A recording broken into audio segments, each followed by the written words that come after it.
Yeah, see, I don't know if the YouTube classes are saved or how's it going to work, so I'm going to learn from there. Hey, everybody. I'm going to wait a few more minutes so everybody gets live. This is our first time going live on YouTube, so I hope it goes well. We're going to have fun tonight no matter what. Tonight we're making buttermilk biscuits, so if you've never made buttermilk biscuits, this is a true Southern favorite. And I have a personal thought about buttermilk biscuits that just makes me go back to my childhood. And so I'll talk about that story in just a few moments. But I'm going to wait around for a few more minutes until a couple more people arrive. And then we're going to get started, okay?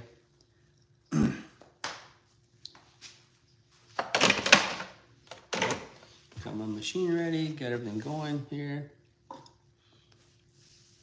Hope everybody's doing well. So, in case you haven't met me before, my name's Corey.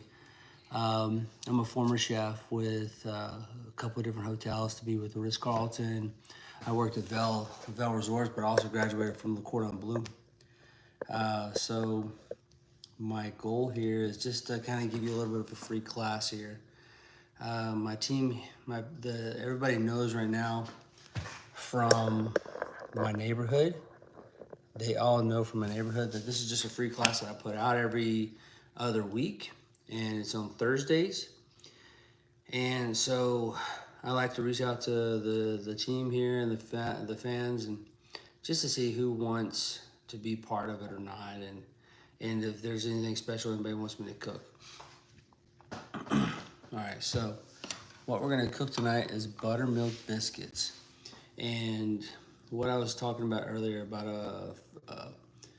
an emotional experience for me is that some of my earliest memories of my granny, I'm almost getting teary-eyed thinking about it.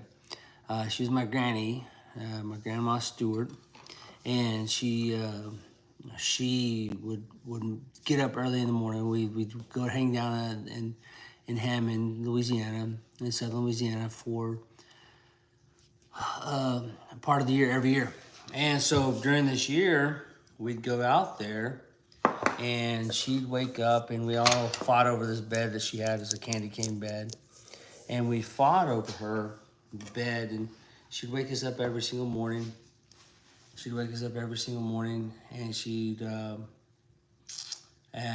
every single morning she wakes up with fresh buttermilk biscuits, and then she would also have grits and some fried eggs and some fresh bacon. Oh my gosh, was it ever delicious.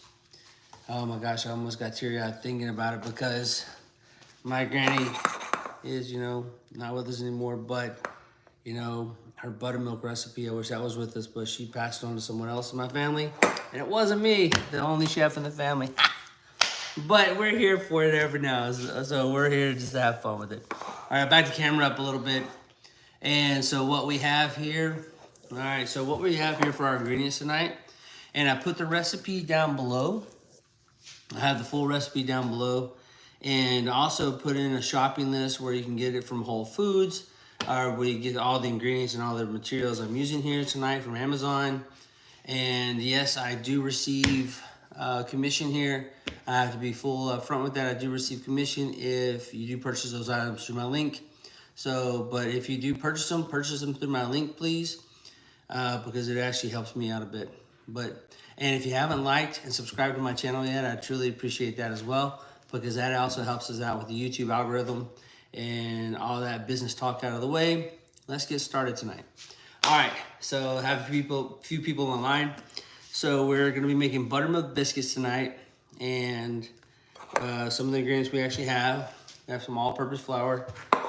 We have some baking powder, and the recipe's there. So we have the 2 cups of all-purpose flour. We have here 2 teaspoons of baking powder. We have a 1/4 teaspoon of baking soda.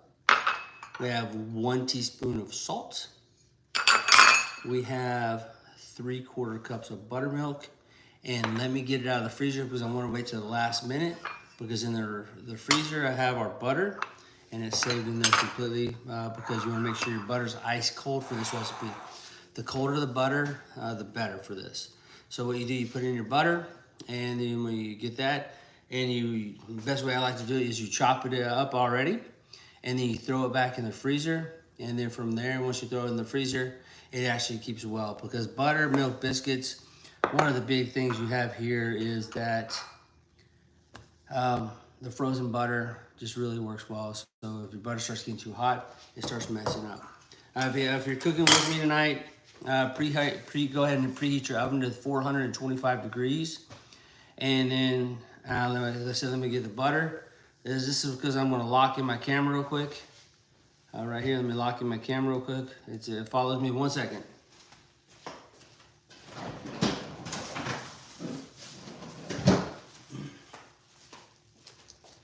All right, as you see here, I have my butter. I had it pre-frozen.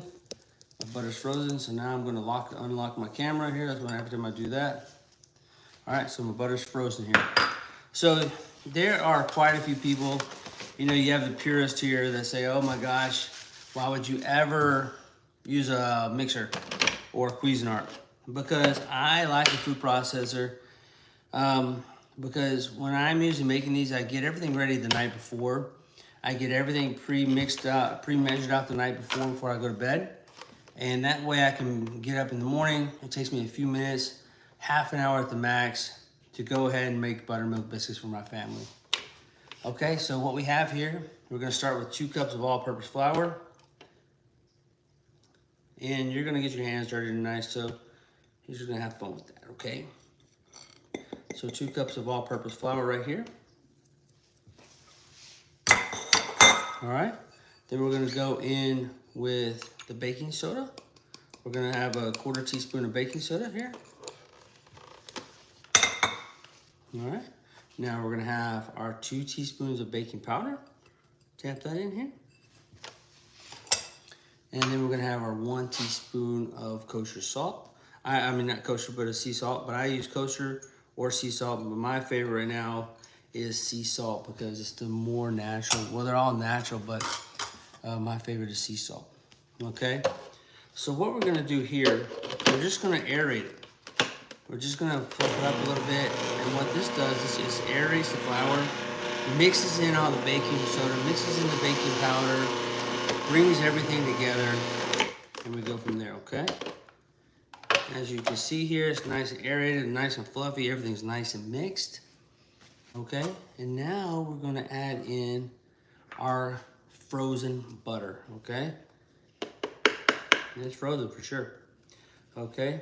And this is 7 tablespoons of frozen butter, which is almost a full stick. 7 tablespoons is almost a full stick of butter, okay? And you'll have an extra tablespoon just to set to the side and put these.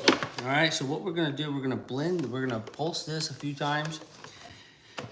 And when we're pulsing this a few times, we're going to ensure that it has, we're gonna get that butter down to almost a pea consistency, okay?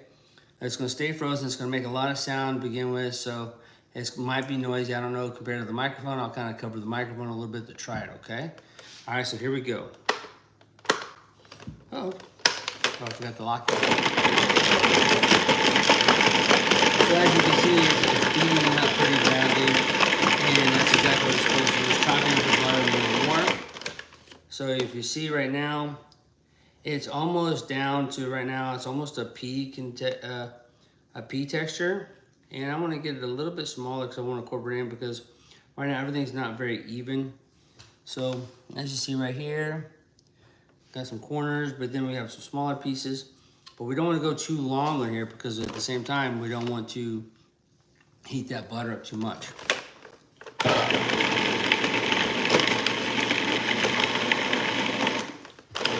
So if you ever make a pie dough is, you want to look for a cornmeal texture, but the buttermilk biscuits, you want to leave a little bit bigger chunks.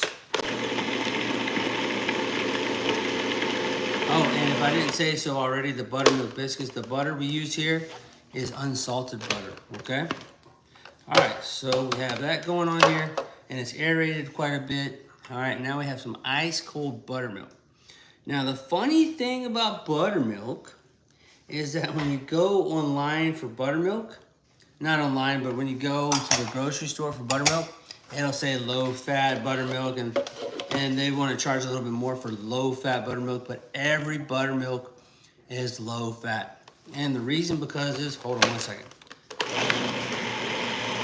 Because the reason for buttermilk being low fat, all right, so one second. Oh, okay, so now all we did is we combined it a little bit here. All right, so we just combined the flour just in the milk enough just to get it crumbly like that, because if you go too far, then what happens is your biscuits become tough and they become chewy, and that's not exactly what anybody wants. All right, now we're gonna lay this down on our counter. Just turn it over like that, pull it out. If you have a knife or anything by, just scrape out the last remaining bits of butter and flour right there. Okay, I didn't have a spatula, so. All right, pull out your blade, make sure everything's off of here. As you see, it's not a very sticky dough. Doesn't want to stick too much. All right, but now as you see, it's crumbly, and it's a crumbled dough, straightforward crumbly dough.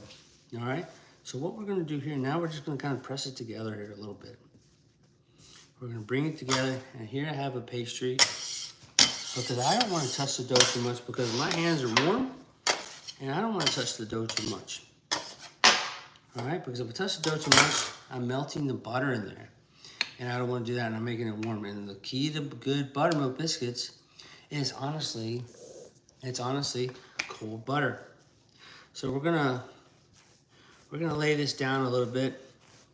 We're gonna roll it out quite a little bit less than a ½ inch, right? Okay, I'm gonna fill in all these edges, lay it down a little bit. All right, and what we're gonna do here, we're gonna do this 3 times. We're gonna fold the dough 3 times. And this is what's gonna create your nice flaky layers that you see in like your Grand Biscuits or just your Grand Biscuits or any kind of good biscuits like that. We're gonna create those flaky layers so you can just kind of pull it apart. Now take your pastry cutter, fold it over once, take your pastry cutter again, fold it over, and you're gonna create like a little trifold here. Take all those extra pieces in, scrape it around. All right, so you scrape that around like that. And this is now we're gonna do, like I said, we're gonna do this 3 times. This is number 2, okay? If you think it's gonna stick a little bit, you can always add a little bit of flour to your rolling pin, because you don't wanna flour this too much. If you flour this too much, then it will start, then the layers won't adhere to each other very well, all right? And if you have to flour it, you can, but then the layers won't adhere to each other very well, okay? So we're just gonna be gentle with it. We're gonna give it a little love, be gentle with it, have fun with it. I miss a little comments. Oh, you have comments? No comments. I can't have the comments on the YouTube. My wife's using my comment grabber, so she's here on the side. If you have any comments or questions, please let me know, and I'll try to answer them as I can, okay? I don't think they can do a comment in their live. I don't know if they can or not. Okay, so now we're gonna do this twice. All right, as you see, the butter's starting to get a little sticky here.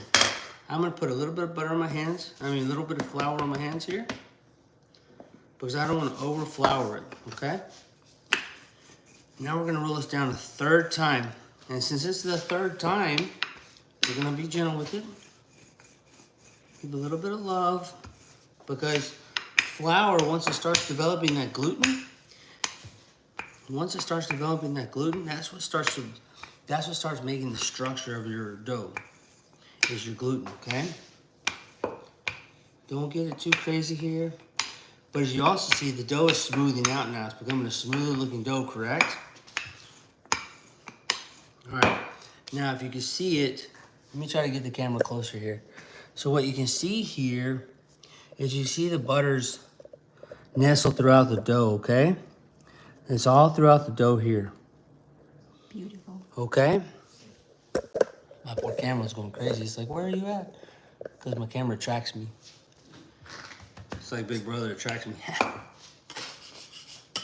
All right. All right, so what I was saying about, gosh, what was I talking about? Buttermilk? I don't remember what I was talking about. All right, so this is the last time. We've already done it 3 times. Now what we're gonna do, we're gonna roll it out, and we're gonna roll it out to about a 1/2 inch, okay? So if you look, my pastry cutter actually has a 1/2 inch here, and it's actually graduated here. 1, 2, 3, 4, 5, 6 inches. So I'm gonna roll it down to about a 1/2 inch here, okay? All right, I'm gonna put a little bit of flour on my hands because I don't wanna go crazy with it. All right, so now we're gonna try to create a nice little triangle here, okay?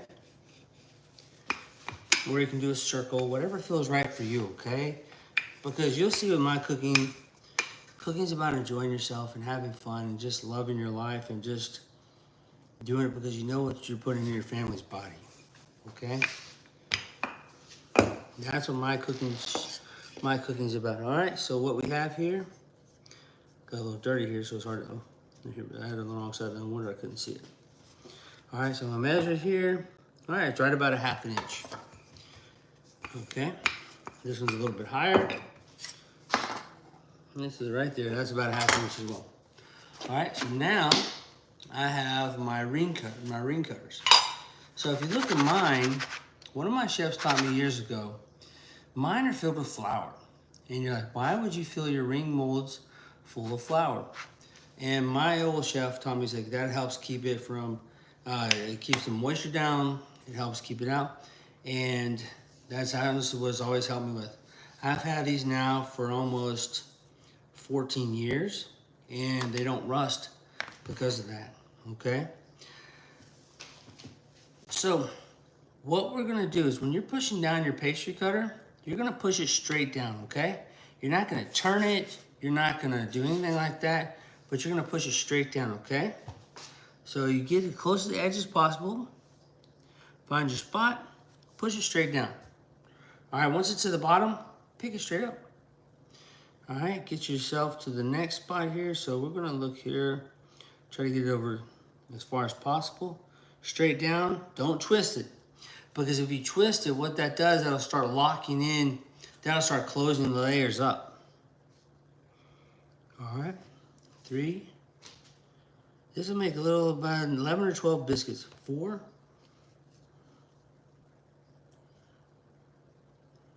5. And yeah, I can count. I don't know how I figured that out. Oh my gosh, that's funny. All right, so now I have 2, 4, 6, 8 biscuits, right?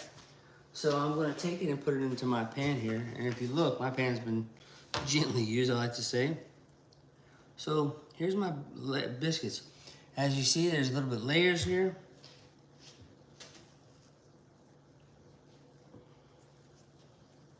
Okay, pull all these little pieces apart.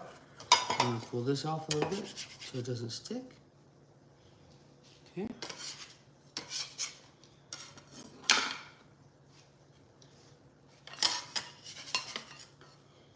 Okay. And I thank you all for being here, I really do. And if you like what you're seeing, please go through and like and subscribe to my channel. That helps the I'm sure we've all known it by now, but that helps the YouTube algorithm pick me up a little bit better. And that helps us out a lot. All right, so look at those. You can see the layers in there already, right? Okay. And now what we're gonna do, we don't want this to go too tight, right? This little extra, because if we try to cram it, we try to push it together too much, and we're truly rude to it, and we're mean to the dough, it's not gonna be happy with us. Okay? So, in case you didn't realize, we use something here called chemical leavening. Chemical leavening is between what we're using the baking soda and the baking powder for. So we're not using any yeast, we're not using any natural leavening here with any yeast or anything like that, so it's called chemical leavening. Okay? So it's not the prettiest biscuit, but it's gonna taste great. And you don't wanna make it too crazy. All right, I'm just gonna put that together a little bit here. Oh, did you see that? I wanted to twist it, I twisted it. Oh my gosh, I can't believe I did that myself. Just force a habit. Sometimes you know anything about those things. All right, and then I'll get this extra little piece here, and I'll lay it down here. Okay, so now, if you look at my biscuits, I've got 12 biscuits here. All right, but if you look at this one, this is the fun one, right? This is gonna, but tell you what, you're gonna love this biscuit later because this one's gonna pick up all the butter and it's gonna be your favorite biscuit. Yeah, don't let it fool you. It's gonna be your favorite biscuit. All right, so now what we're gonna do, because it's gonna rise, right? So because of all the butter in the dough, so what we're gonna do, we're gonna push down the insides just a little bit. All right, we're gonna push this down just a little bit, and then we're gonna take some ice cold buttermilk, and we're gonna brush the tops. Yeah, this is my Bob Ross moment. Yeah, nice. And so what I was saying about buttermilk, but all buttermilk is fat free, because when you're making buttermilk, you make it from whipping cream, correct? And when you're whipping cream, and then you turn into, and you continue to whip it, it turns into butter. So the fun thing is, the butter is the fat, and the buttermilk is what's left over, okay? So if you take all the fat out of the, milk, then you have buttermilk, right? And buttermilk always tastes a little bit thick and a little bit creamy and a little bit of sour to it, and that's kind of where it goes from there, okay? All right, so now what we're gonna do is, since we already had our oven, if you didn't preheat your oven, it should be at 425 degrees. And now we're gonna put this in for about 15 minutes here, okay? Okay, so if you can see that right there. Okay, and I put this Silpat, silicone liner as well. It's on my Amazon link in the very bottom. And if you go buy it, this is one of my favorite mats because it's what I constantly use. And once I go through and I use them a lot, and then I'll buy another one. As I'm gonna have to buy another one soon. But the good thing is, it has little rings around it that kind of help you figure out your placement of cookies or whatever else, okay? So now I'm gonna put this in my oven for about 15 minutes, okay? And then, so I don't have to have you here for 15 minutes because I know we all have time on our hands that we just don't wanna waste. So here we go. Here are our buttermilk biscuits here. Okay, so let me pull that camera a little bit, come on closer. All right, so look at that. So as you see that little notch right here, and what that helped to do, that actually helped it rise evenly. If I wouldn't have pushed that, in there, it wouldn't have raised quite evenly. So now look at that. So it comes apart in layers now, right? And it comes apart in layers. And see, and it's just a really good biscuit. It's tender on the inside, has a nice crust, has a lightly golden brown color. And like I said, we're gonna put that in the oven for about 15 minutes. And it's a lightly golden brown color. And it's just a really good warm biscuit. This is a really quick recipe. I know it took us 25 minutes tonight because I'm taking my time with it. But if you get all your ingredients ready for the next morning, then when you wake up in the morning, you can just put this together, load this together, and in about 30 minutes, you can actually have breakfast, a fresh hot biscuit. And you know everything that's in this biscuit. You know your flour, you know your salt, you know your salt. As you saw, there's no sugar in this biscuit. There's salt, there's flour, baking soda, baking powder, buttermilk, and that's it. That's what's in these biscuits, right? And that's what you put on. So what we like to do with our biscuits, we actually, as you can see, is just, look at that flake. It just comes across, right? Just super flaky. And what we like to do, we like to take some of our, we have a local local ranch here that we work with, and I don't get paid for promoting this brand or anything like that. I do use it in my soap, but it's the Lawrence family, 100% local. I use this because it's a local Texas honey. And when we actually take this is directly out of Farmersville, and we'll pour a little bit of this over the biscuits, and it's so good. And we actually serve this with some salted butter as well. So if you have any comments or any questions, you can find me on LinkedIn. You can find me on Facebook, or you can find me on this channel here. And yes, my channel is named Basberry because we've opened this channel up back in 2020, when all the fun stuff was going on. And so this is something our family started when we started traveling and just started a time for ourselves. But our son, which was younger at the time, he was about like 7 or 8. He came up with the name Basberry, and we just stuck with us. And so that's our name, Basberry. You'll find us on Facebook. You'll find us on Instagram. But my name's Corey Stewart. So I'd love to see you here, and love you, I just really appreciate you being here. Thank you again. Please let me know if you have any comments. And if you haven't already, like and subscribe. We truly appreciate it, okay? Thank you for everything. I truly appreciate it. All right, have a great night, and thank you for being here.